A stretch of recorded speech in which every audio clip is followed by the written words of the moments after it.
Maga kaming umalis guys sa bahay papuntang Frankfurt Airport Hotel para mag-check-in kami na isang gabi sa hotel para mas mabilis naming ihatid si mama sa airport para hindi kami ura-urada pagka kinabukasan. Syempre guys, mamimiss namin si mama. Ayan, nag-check-in na kami sa hotel guys at kinuha na ni Habi ang aming room key.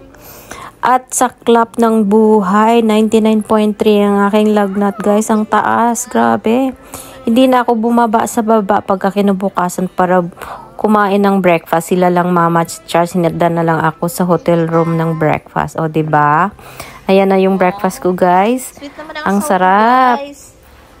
Kahit may lagnat ako, guys, walang ganang kumain pa rin ako. Kasi nakita ko yung croissant, favorite ko. Ang sarap. At saka beans with sausages. Kaya kumain na lang ako kahit masama yung pakiramdam ko. Alis na rin si mama guys papuntang airport. Hindi ko na siya mayatid kasi sobrang taas ng lagnat ko. 100.2 na siya kahit 99 nung una. Ngayon 100.2 na siya. Kaya si mama na lang at si Habi ang papuntang airport. Of course kasama si Chacha, si Sheshe at ako maiiwan sa hotel. Alright, Chacha, say goodbye to Grandma. Bye, Grandma. Yes, I miss you.